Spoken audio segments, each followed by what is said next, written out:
Hello, everybody, and welcome in to another episode of the Couch GMs podcast. It's Thursday, June 12th, 2025. I'm your host, George Kurt, joined by the one and only Cody Roadcap. And Cody, it's nice to be here, seeing that we survived the great tech outage of June 12th, 2025. Yeah, I mean, I am sad though. Many camps are wrapping up, which means we are going to go into the summer off season of no football talk about until end of July. That's hard 6-week break we got going on here. But we're not going anywhere, so we'll be talking football. Give a little bit of a fill, but yeah, we thought we might have some technical difficulties. We didn't. It's getting warmer out. Still raining a lot here in Pennsylvania, which is never fun. But summertime, great time to be alive. Yes, it is, and we're going to keep you guys updated, keep you up to date with everything football at the Couch GMs, Facebook, X, Instagram, TikTok, and live on YouTube and Facebooks. I'm saying it like one of those 50-year-olds that Like Cody. Facebook. Oh, I guess you do that too. You're welcome. Our flaky buttery biscuit, whichever one we're Crispy talking about. buttery flake. Yeah, the throwback video, fantastic. Thursday night, 6:30 East on Facebook and YouTube. If you're here, drop a hi in the comments, drop any questions or anything you want us to talk about in there. We have a lot to cover today, though, Cody. So why don't we sit back, relax, and chat? That's not it. It's what's happening, bro. I'm apparently throwing us back to last season. I mean, if you would have told me, I could have had it ready. But look, I was ready for the bumper. My hand was on there, and you're like, throwing me off for a loop. One day we'll get it around. One day we'll get it. Oh, Mascot Bean has making an appearance. Check us out on YouTube at the Couch GMs. Make sure you hit the subscribe button. See the cat. Hit the like button if you're here as well. Biggest news from the week. Broncos made a move in the running back room, adding J.K. Dobbins, who was probably the best running back left available to their roster. Now, the interesting thing, so when I think about this, I've seen plenty of times where the Eagles get into camp, realize that like maybe this position needs some help, and they'll make moves later. I know this is only shorts, mini camp, whatever. But how do you think this affects RJ Harvey? Do you think maybe the Broncos realize they need more depth, or they might need somebody to start, being as like maybe he's a little further behind than they thought he was? I mean, I don't know. RJ Harvey was he second or third round pick? Anyways, which is fine for a rookie running back. I know he's gotten a lot of hype and buzz, and I think at the end of the day, he'll still be a starter, but this league doesn't have workhorse running backs anymore outside of like a very few guys. I think it's just bringing in a veteran that, can trust, that Sean Payton, let's not get those two confused, can trust. And I think at the end of the day, it's just adding some carries, but I didn't really ever expect RJ Harvey to come in and be like a 80-20 guy to begin with. I figured they'd rotate it with somebody else. Maybe it's a 3-man race at this point, but I still think Harvey ultimately gets the bulk of the carries. Maybe weeks 1 through 4, J.K. Dobbins is the starter by name just because of the veteran until Harvey takes over, which might, put a wrench in what you were thinking about drafting. But at the end of the day, no harm, no foul. The real thing is Aaron Rodgers got married.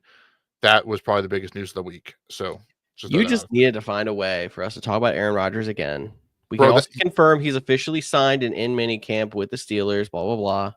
And the helmet he's wore for 20 years has been finally banned for safety, so he doesn't like his new helmet. So there you go. There's your daily dose of Rodgers watch. That segment is officially over until the so many dumb news stories from NFL players and teams, but I feel like Rodgers gets the most dumb stories. The Rodgers stories is equivalent to MLB injuries. So MLB injuries, there's some great ones. If you guys are ever bored, feel free to search for some ridiculous MLB injuries on the internet. You won't be disappointed. And it's June in the football world. That's why we're talking about MLB, but that's probably enough of that kind of talk. Shohei Ohtani's going to start for the Dodgers next week. Hasn't he been playing? Yeah, he's been playing the field. He hasn't pitched. Oh, see how much I'm paying attention to baseball?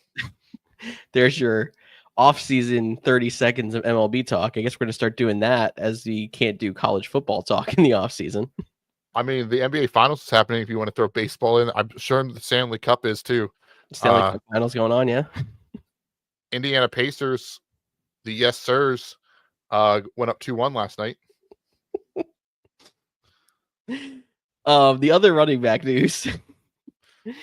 I feel like it kind of flew under the radar a little bit because it got overshadowed by some other things. Nick Chubb to the Houston Texans. Definitely just some veterans backup situation going on there, but he was the biggest name left on free agency, and I think he's still going to play somewhat of an impact for the Texans. Yeah, I mean, I think he'll have an impact. I think Joe Mixon, similar to like the J.K. Dobbins, R.J. Harvey thing. Like, I think it's just more about these guys are getting, not so much the R.J. Harvey, but Mixon he's 28. He's getting older. He's getting close to that 30 running back mark. Obviously, Nick Chubb is coming off a pretty catastrophic injury, so you don't even know what to expect from him. But we a little bit to break up the amount of carries because Mixon got the ball a lot, but when he did last year, he was effective. So I'm not too worried about this move, impacting his draft status so much moving forward if we're talking from a fantasy perspective. Yeah. And it gives the Texans another veteran on that offense. Hopefully they can see what they can do with that new worked offensive line, CJ Stroud going into year 3, and some new pieces in the receiving core as well. Definitely. And we're going to be talking about some guys we don't want to draft coming up. I don't think, like you, that this really affects Joe Mixon's status. And if you want a little laugh, just search for Nick Chubb on Google and see how much Yahoo Sports really likes Nick Chubb, because they said he signed a 10-year deal with the Texans, which is hilarious. Interesting. I did not see that. There's your little internet nugget of the day. Do you want to talk Shamir Stewart here? Because first round pick with a lot of drama right now. He's been in contract negotiations with the Cincinnati Bengals. We all know what it's like with Bengals and contract negotiations. If you've heard the Joe Burrow stuff, the stuff with the wide receivers, Trey Hendrickson, etc. Apparently, they cannot come to terms on some kind of clauses in the contract. And it's gotten to the point where Stewart actually left minicamp a day early, left mandatory minicamp a day early, and is threatening to either request a trade or opt out of the season and re-enter the draft in 2026. Oh, Cincinnati. The guy that they drafted to replace Trey Hendrickson, who they can't figure out, who also missed mandatory minicamp. And I think, I don't hold me to this, but I'm pretty sure Shamar won't get fined for skipping because he has not signed his contract. Yep. So he will not be fined in that instance. On top of that, like, it's just a mess there. And we're talking about clauses, and I'm pretty sure they're all like injury guarantee related. Oftentimes, not so much mini camps. A lot of the players are signed by then. But if you didn't realize that when, rookie mini camp is the weekend after the draft for some teams, and they're not signed yet. So they sign clauses to be like, we're going to work out your deal, but if you get injured and miss out, like, you're still going to get this. Like, there's that part of it. And those clauses range from different players. This is the first round pick. He's probably going to get his whole thing fully guaranteed. That's kind of the way it is now that there's the rookie pay scale for contracts. What's taking so long, what they're finding out. And Shamar has even said, like, this isn't anything out of the ordinary that he's asking. It's pretty typical standard stuff. Just the Bengals like to make things complicated. It has gone to Trey Hendrickson. You saw what they did with Jamar Chase last year, T. Higgins last year. Like, outside of Joe Burrow, no one has really gotten their contract taken away pretty easily. No, and it's not even like in player contracts. It seems like the team is trying to cut corners. I mean, they were the last team to have an indoor practice facility. I'm assuming it's open now, but we still haven't even really heard much about it. And like, there's just other ways that ownership seems to want to have a competitive team, but not spend the money to have it. And it's really made it where the players are starting to feud back against it now that they have a team that has a chance to make a run. And after they made a run a few years ago. Yeah, I will say this. I don't need to get too much into the weeds on this. There's actually like a really good article on a Packers website. If you wanted to check it out, it talks about how but it looks at the whole league and how teams are spending money. And, we're seeing these teams sell for billions of dollars and ownership groups and stuff like that. And the Bengals are still one of the family owned organizations. So like, they don't have the capital that like the Denver Broncos new ownership, when their Walmart is their backing, right? It Yep. is a family. Well, don't get me wrong. I'm not playing pity for the guys that make millions of dollars of each year. But with the way these contracts are structured, like when someone gets signed, that guaranteed money they get up front. So when someone signs a 5-year deal, $100 million, 50 million guaranteed, they get 50 million that day, and then the rest is spread out over the 25 years. So these smaller teams, the way they do, and the Bengals, they have the smallest front office. Another way that they're trying to cut corners, but it seems like you're starting to see a breaking point of like these mega owners, like the Jacksonville Jaguars is a singular guy, the Denver Broncos, even the guys that just bought the Commanders, versus these old family guys, which is why I think even we talking about Shamar Stewart, but TJ Watt missed training camp or mandatory mini camp as well. Excuse me. Same thing, a smaller family owned organization. And I think with the amount of money that's coming in, the salary cap explosion, figuring out how to actually have the capital to pay your whole year's worth of, money in March and May and April when we have the drafts and free agency and stuff like that is an interesting thing. But that's my little it was an interesting article I saw. I'm not saying that has anything to truly do with Shamar Stewart, but it was a fun way to take a look at how money is being spent and caps are being used. And part of the reason why the commissioner we talked about a couple weeks ago wants to like maybe rein in and somehow the cap manipulation so that it's more of like a pay as you go kind of structure. Yeah, and I guess if there are any teams that are struggling with putting forward the capital to pay players, then I guess that, not allowing teams to manipulate is going to make it more even. But at the same time, if I remember correctly, back when they were doing CBA negotiations back in, what was that, 2018, something like that, um, ownership still got more than 50% of all of the revenue from the league.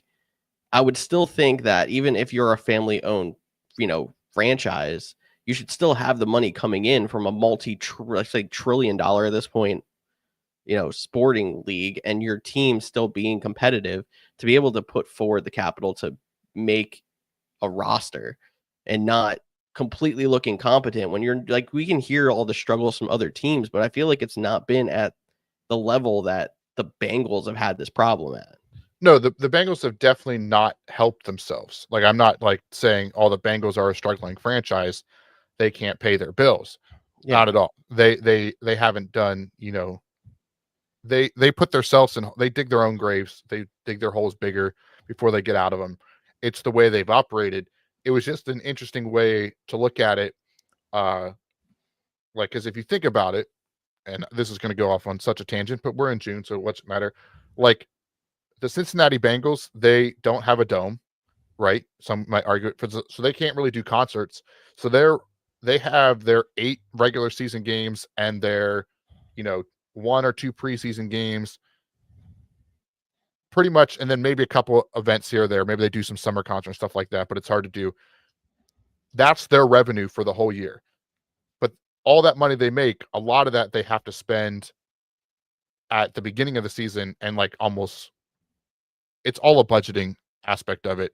And for us as podcasters and the everyday folk, you just see millions of dollars and you think, well, you should have that money. It's not that big of a deal. But if you were a mom and pop business and you had to buy all your inventory for the whole year in March, when your busy season is Christmas and the holidays, like that might be hard. It might take you some time to get ahead of that. And it seems like the Bengals have not done a good job of getting ahead of that. That's a fair point. It's a tough situation no matter which way you look at it, but this definitely gave me a perspective I didn't have before. So thank you, Cody.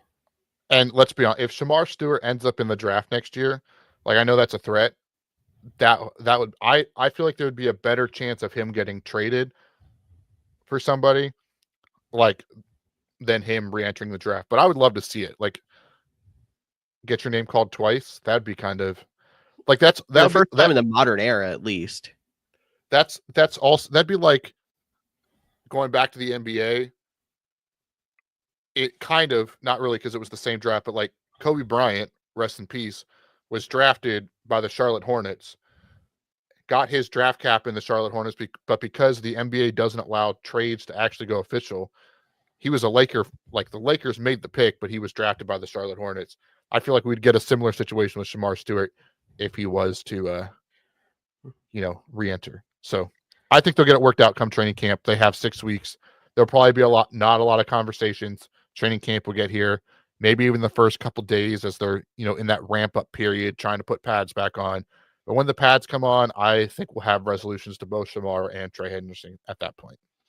Yeah, and keeping an eye on trades, I believe I saw the date was August 5th that the Bengals were allowed to trade Shamar Stewart by, whether he signs a contract or not with them, before he has the whole re-enter the draft conversation that comes up. So we got training camp at that point to figure out if this happens before then or not. Anything else? Any other? I know we mentioned the TJ Watt holdout. There was one other big name. I mean, there's a couple hold-ins like Micah Parsons held in.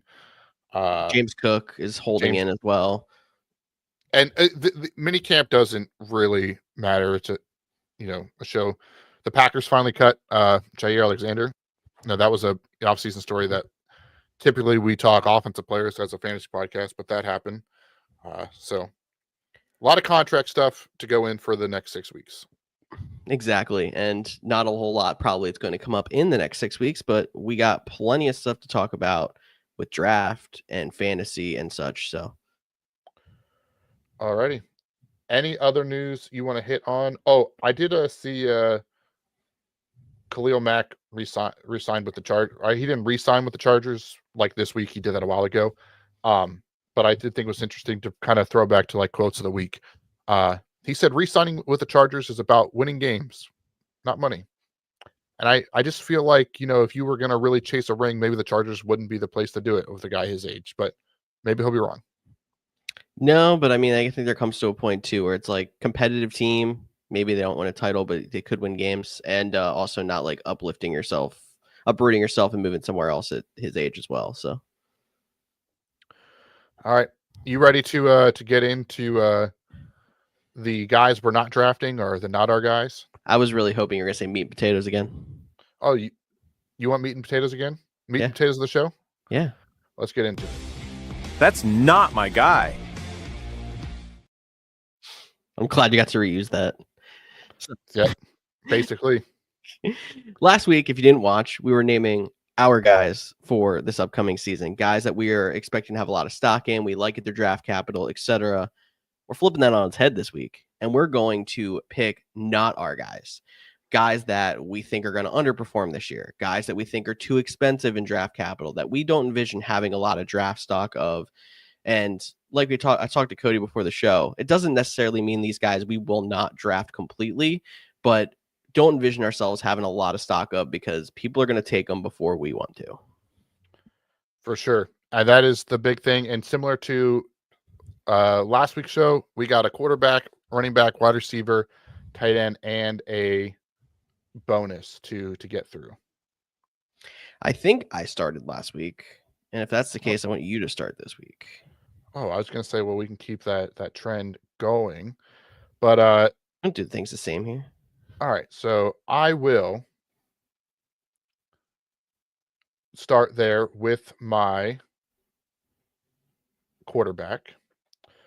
Sorry, I was debating. The Rams signed DJ Humphries. I was debating if that was breaking news bumper worthy or not. I'm going to say it's not. And I just told you. Okay. So there you go. There's kind of breaking news. But quarterback for my do not draft. And again, this is always a tough situation to figure out because at some point you are going to draft these guys. And my guy is kind of already at the bottom of the list anyways, as like the late round. And that is Justin Fields.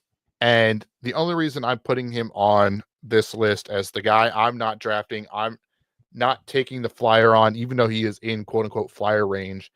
It's just because there's a lot of reports, or not reports, reports the wrong word, speculation, hype, build up.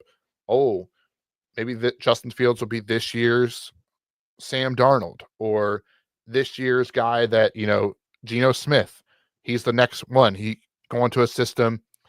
he'll be the guy. He has guys around him like Breece Hall and Garrett Wilson, and running quarterbacks are a cheat code. We've all said that. We've even said that about guys like Justin Fields. But for me, I think he will get you some points. We saw last year with Pittsburgh, he had one of the games he started, he had 32 fantasy points because of his rushing ability.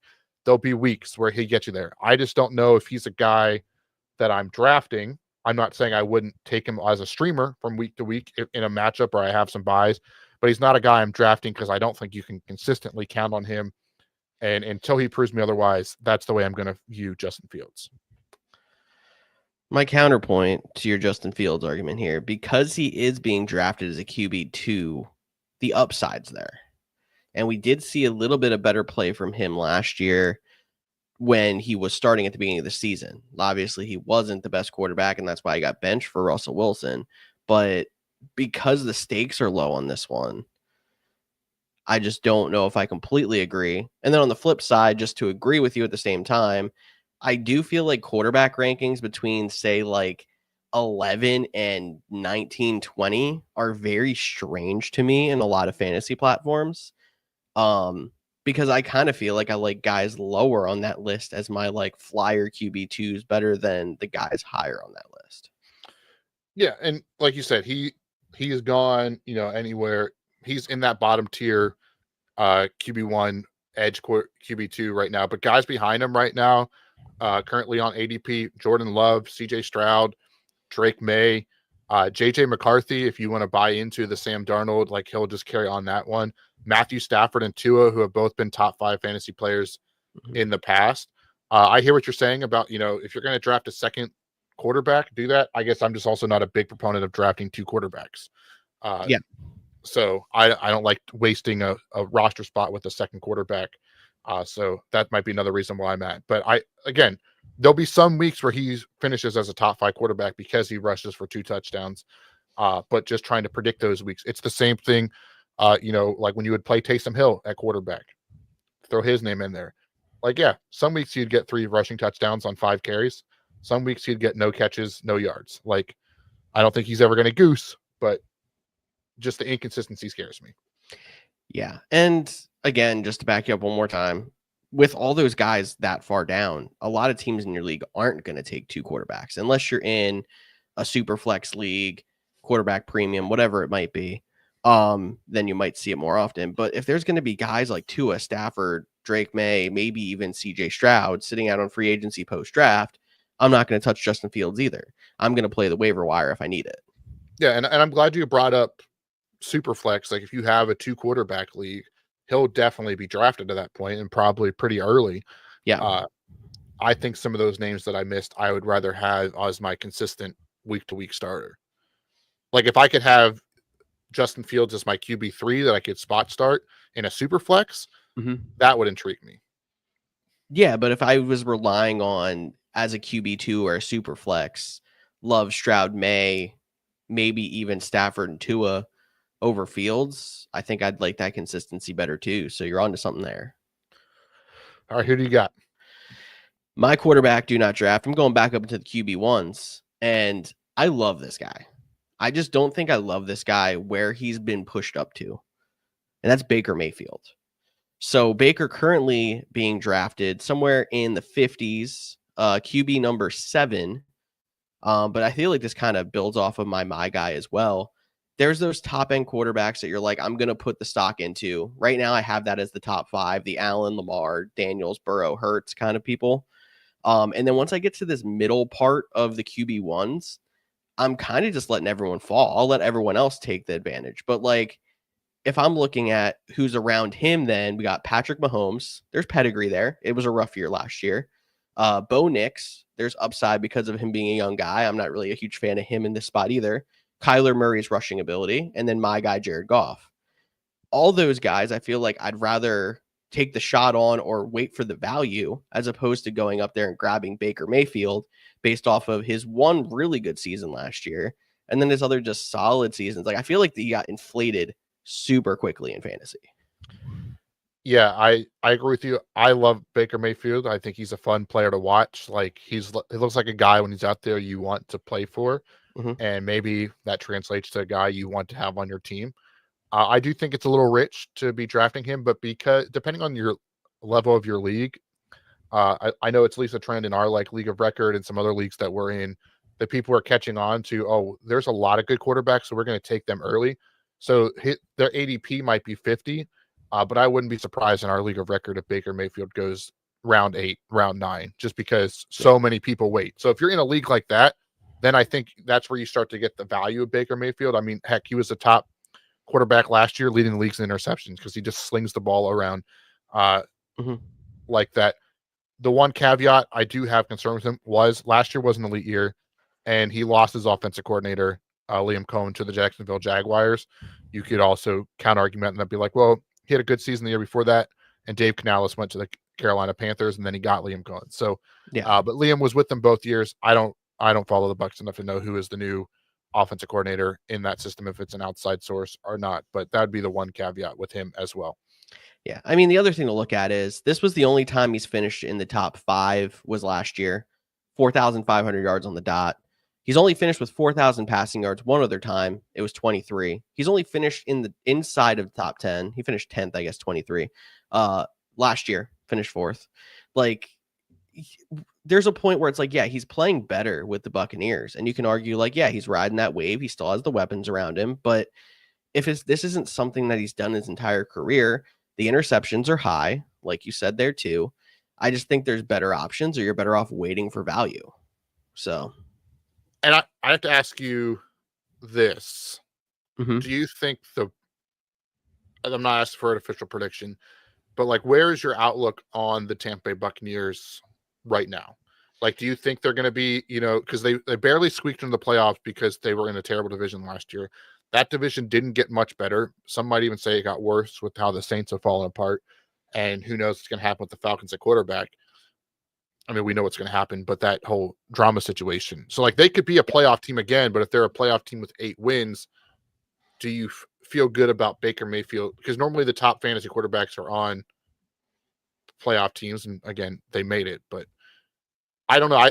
I think there might be a little bit of a down year for the Buccaneers, and Yeah, that's well, I might don't be another even reason. think you mentioned we don't know if Godwin's going to start the season. Like, he's still coming back. Is he going to be slowed down a little bit? If he is, they did have other weapons they brought in there too, but you can argue, yeah, the Saints got worse with their quarterback situation.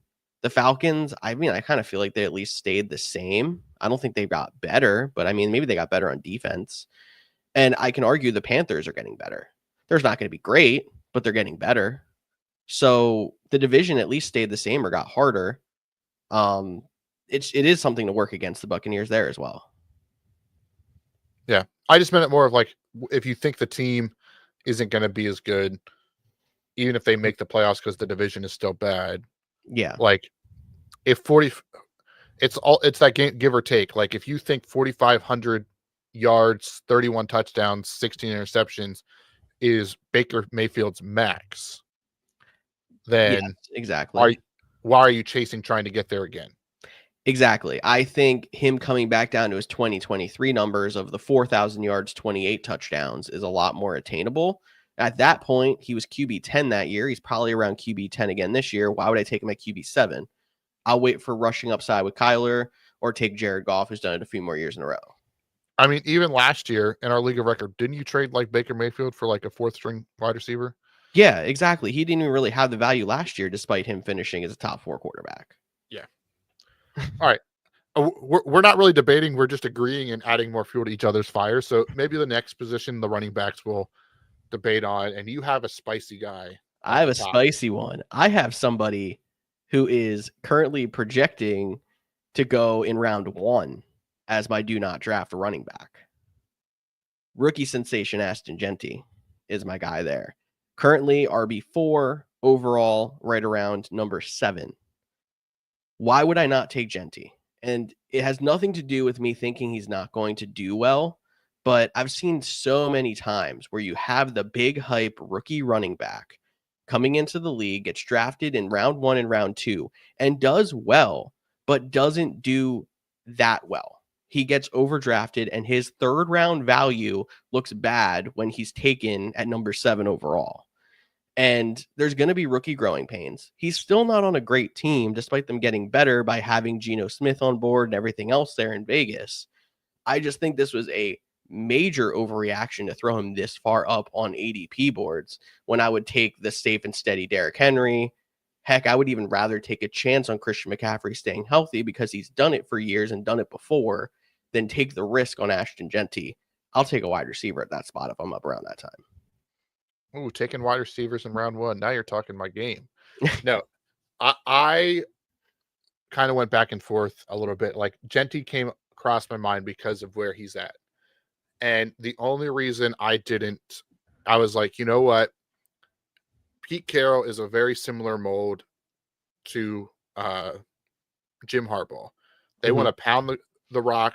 They want to. Now, I'm not saying we took any of the Seahawks running backs in the top 7 ever. So I hear what you're saying, but he is a generational talent. We probably did Marshawn Lynch at some point. Did we? Did we ever take him that high? I have to go back and look. I feel like he had to be a pretty high pick at some point. Okay. Well, maybe. I feel like there was always like something around Marshawn. Maybe I'm wrong. I mean, I love Marshawn. I would have maybe I took him. But that's besides the point. Like, and I guess like the only other thing that has going for him, that we kind of talked about, is there really isn't a second guy behind him.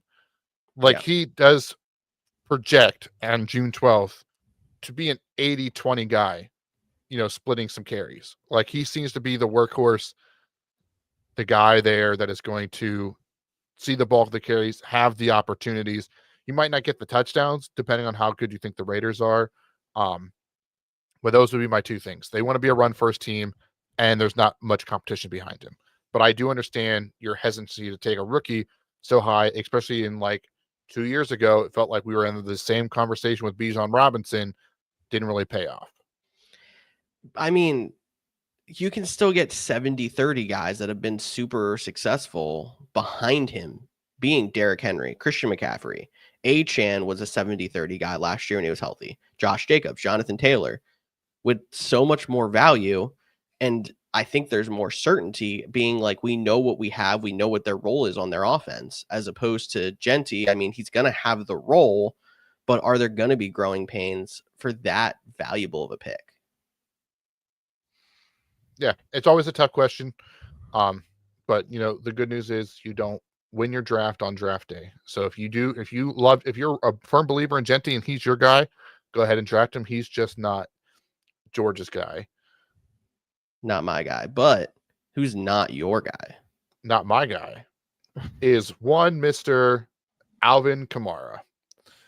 And I think the Saints are going to have a top 3 pick next year. Like Alvin Kamara might get 20 targets a game. He might. I don't know if that's what's going to happen with whoever's playing quarterback there. But yeah, I just think the Saints are going to be really bad. Alvin Kamara is getting up there in age. I don't want any parts of that. Like, I love Chris Olave. I don't really want him either. That's not my wide receiver, but I thought about it. The Saints, they're just in a really bad spot for me right now. George will probably pick them for some random reason to win the NFC South again, just because. Not anymore. Nope. But nope, that ship sailed. there's just not a lot of pieces there. He'll be the focal point. And I don't think, even with Kellen Moore coming over after what they just did with Saquon Barkley, like I don't think that's the offense they're going to try to replicate with Alvin Kamara. So I'm just out on him. And honestly, he's a mid-tier running back at this point anyways. So it's more of a gut feeling at that stage of the game anyways. But that was my guy, because running backs is really hard to project. Running back's very hard to project. And he's still going to have volume, which definitely makes sense why he's up where he is. The thing that I was going to make a point to help you with was I don't think Kellen Moore has ever had an offense where the running back was targeted that heavily. Obviously, if he's a good head coach, he's going to realize that's a strength of that team with the roster they have and make it happen. But I'm trying to think back to his Cowboys and Chargers and Eagles offenses, and the running back was used in the passing game, but never that heavily. Thank you for making my point even stronger. I wanted to try to make a counterpoint to be like Alvin Kamara is somebody you should target. It's just I was thinking about using him here as well. And I've been burned by him so many times in the last few seasons where he starts off hot and then all of a sudden it just kind of falls off. Yeah. Yeah, you'll have that 6 weeks that everybody wants Alvin Kamara, and then what happens the other 10? Yep. You better, okay, no, you know what? Here we go. Draft Alvin Kamara and be ready to trade him in week 4. Unless that 6 weeks comes at the end of the season. Then you're like, you might still be trading him for like backup quarterbacks in week 4 and then be like, I can't believe I made that trade. I mean, because that's just how fantasy football works. But we can pivot to the wide receivers. I'll kick us off with this one. And I think this can be a very similar argument to what you made with Aston Genty. I'm going to make the argument for Jackson Smith and Jigba. Now, again, I love JSN. I wanted him to be a Green Bay Packer. He was one of my favorite prospects when he comes out. I think he's a very talented receiver. And yes, I know they just traded away DK Metcalf, so he should get a bunch of targets. Couple things. One, they brought in Cooper Kupp. Cooper Kupp plays predominantly in the slot. That's where JSN feasted. Which one's going to have to bounce outside? Are they going to try to work on both? We'll have to wait and see. But the big reason for me, outside of do I think Sam Darnold's real, whatever, Sam Darnold proved that he can put up good numbers with wide receivers last year. Do I think he can do it again? Wait to be seen, but he's at least proved it. It's the value of where you're taking him. It's the guys that are the ADP after him. The next 5 guys currently on ADP for JSN, Tyreek Hill, T. Higgins, Terry McLaurin, Garrett Wilson, Devontae Adams. The only one that I would probably rather have JSN over would be Garrett Wilson. The rest I'd probably have the guy that I mentioned after him. So it's more of a value thing. If he starts the slide, I'm going to jump on him. But to take him in front of those guys, that's where I'm probably out. This one, I definitely agree with you less on. I mean, I'm taking Tyreek Hill over him. He was one of my guys. That's not something that I have to hide. But you're looking at a wide receiver 2, albeit on a good offense, a 1A, 1B situation with the McLaurin thing. Garrett Wilson, not a big Garrett Wilson guy either. Fine. Devontae Adams has the track record to prove it. I don't know. Jackson Smith and Jigba is still somebody who started off his career very well. He had 1,100 yards last year. The touchdown potential still there. He was still a highly productive fantasy receiver with only 6 touchdowns last season. They vacated a lot of touchdowns in that offense when they got rid of DK Metcalf, when they got rid of Tyler Lockett. I would think he's going to improve there. So even if he regresses a little bit in yards, they still have somebody next to him that's going to take some pressure off, and he can score more touchdowns. I don't see him finish being that much different in fantasy points in total than last year. I hear you. Like I said, for me, he does most of his work in the slot, and so does Cooper Kupp. I think there's an interesting dynamic there. And if JSN is the full-time slot guy and they try to get Cooper Kupp on the outside, I don't know how much pressure that alleviates from him. I don't know how much pressure that alleviates from him if he's the outside guy because of how well he plays in the slot. And both these guys can play on the outside from time to time. It's just where they dominate. The same with Amon-Ra St. Brown. He dominates in the slot. Justin Jefferson dominates in the slot, but they can play outside. JSN is that similar mold. He dominates in the slot, can play from time to time outside. But there's just the team, the guys behind him, the Sam Darnold experience just was a little bit too rich for my blood for where he's being taken. If you switch the order and he was after those 5 guys that I mentioned, or again, if you want to put him right ahead of Garrett Wilson, he's probably not on this list for me. So it's the value of where you have to take him versus where the value you think he can end up. So he's going around late 20s right now. You're just saying you won't want to take him really in round 3 in a 10-team league. You like him near the end of round 4. Yeah, or if, you're in half-point PPR and your wide receivers go early and those guys jump him, because ADP is one stat, right? But your league is very different. Players move around all the time. People reach, people get their guys. like you said, Tyreek Hill's your guy. If you're drafting in one pick ahead of me and Tyreek Hill and JSN are there, you're probably going to take Tyreek Hill just because of the conversation we just had. So, I'm not saying the number is bad. It's just the value of the players after him. So if those players go and you're still sitting there at 24, there's probably someone else available that I would like better because that means they got pushed down. But I think there's a route to take them there. There's just other guys I like better. Okay. I think that was a good debate. He's a tough case study, being that there's really only 1 year of dominance in there so far. So I get your points. We'll agree to disagree a little bit, but I have a wide receiver on here that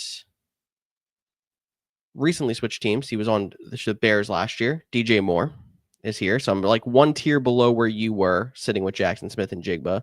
DJ Moore going somewhere in the early 40s. He's wide receiver 20 on the ADP board right now.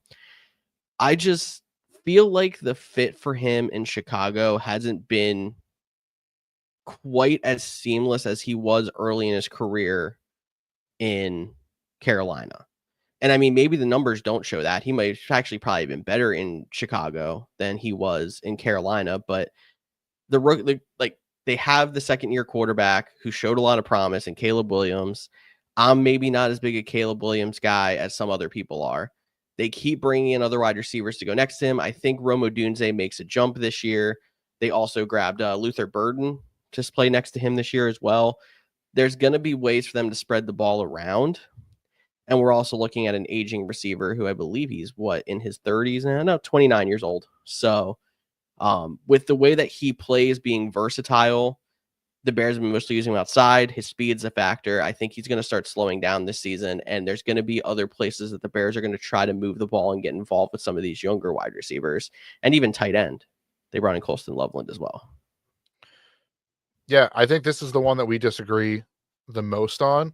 I really like the value you're getting with DJ Moore at his current spot of pick 20. If you're a big Rome Odunze fan, and we've had this conversation in the past, whether that's Keenan Allen, Mike Williams, Debo Smith, Brandon Ayuk, or some that I remember having on this show, if you want to say that same situation, like you can get Rome Odunze 4 rounds later, and I like him just as much. Okay, that's fine. But the last 2 years in Chicago, he's had in the 90s in terms of targets, or maybe even receptions. Don't have the exact numbers in front of me, but I know they're up there. He seems to be a security blanket. Luther Burden, I loved him coming out in the draft, but he's been injured. He missed all of OTAs and mandatory minicamp at this point, except maybe like 1 or 2 practices early in OTAs. And even Ben Johnson's like, yeah, he's missed a lot of crucial time. So, and they're also very similar players. So I think this is one more year of DJ Moore, at least being like the top guy in Chicago. So I do like the value. But I do appreciate you bringing up the Rome Odunze factor if you like him more than just wait 2 rounds and go after him. I think it's that, plus also I question the upside of the offense as a whole is, I think, the other big part of it. And I think that's why I was like so frustrated with DJ Moore last year. I'll give it to you. He was drafted a little bit higher last year, I believe, than he is on ADP boards this year. But there's only so much to go around. I'm not somebody who thinks they're going to be an offense that makes a huge step forward like a lot of people do who believe in Caleb Williams. So it's just that combined with the other weapons around him that really hurts his ceiling in my eyes. And I think you also really like Colts, Loveland. No. You don't? I didn't want to bring up Colston Loveland because I knew you were going to try to spin this as something that's like Cole Kmet 2.0. But I felt like it helped my point, being that they brought in somebody else who is a pass catcher that can take away from targets of DJ Moore. Yeah, I'm intrigued to see. And maybe you're just you've been friends with me long enough, you've been doing the show long with me enough, that you're starting to realize the Bears constantly, quote unquote, win the offseason and then let you down in the regular season. So until that proves you wrong, maybe that's another reason you're a little bit lower on DJ Moore. Bears and Jaguars have that in common, and the Bears still haven't had someone who threw for 4,000 yards, so that puts a hindrance on their wide receivers as well. Valid point. So my turn to go on tight ends? I think I'm up, but I'm okay with you going first. Cool. I'll go first because it's Okay. tight ends and I don't really want to talk about it. Yep. Jonnu Smith. I'm not Good one. drafting him because I don't know what team he's going to be on. He didn't show up to mandatory minicamp. He wants a new contract. There was talks of trading the Steelers and they fell apart. Now they're back on. I mean, I don't really know I think his career best season in Miami would be a better fit than going to play with Aaron Rodgers in Pittsburgh. But because of the unknown, I'm going to just move on and take another shot at the dartboard with a different tight end. No, agreed. Because when you get down to that part, you're kind of looking at the dartboard. Part of why I thought Mark Andrews was my guy last week, because he's kind of down there in that group, but he's the guy that's shown the most in the past. Mine's Evan Ingram, who's right after Jonnu Smith on the board. He's 8th tight end, 97 on current ADP overall.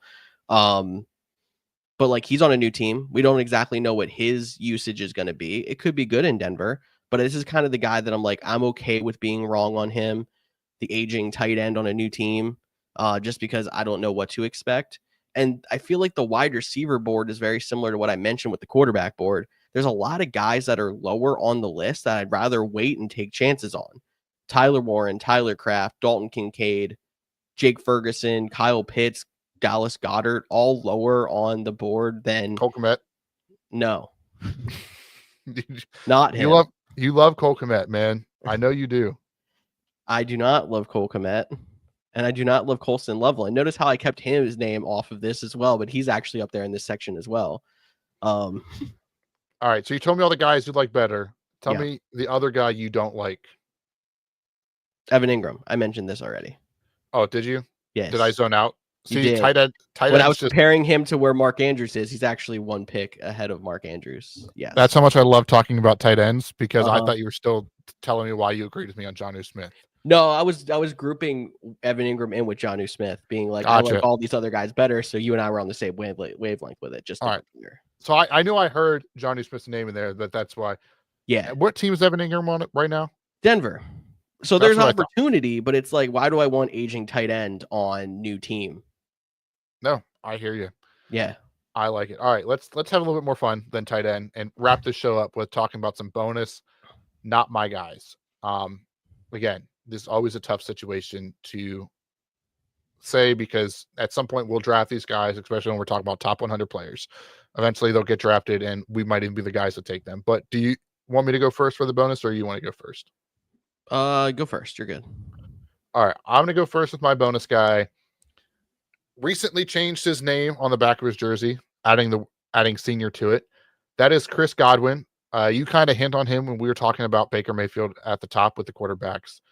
And I kind of hinted at why I was thinking that too, with the Buccaneers potentially having a little bit of regression in this upcoming season. And look, I know he just re-signed a new contract. He took less money to stay in Tampa Bay than go be in New England. If he was in New England, I might feel better about him, because there's so many mouths to feed in Tampa Bay right now. They had McMillan come on strong to the end of the last season without Chris Godwin last year.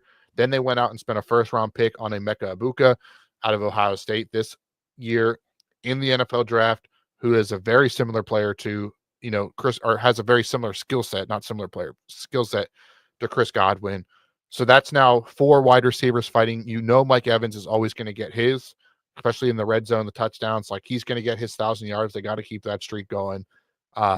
So for me, if you're talking about guys in the top 60, I just think there's too much competition for him. And you even brought up a good point too, not knowing how he's going to respond after another injury-riddled season.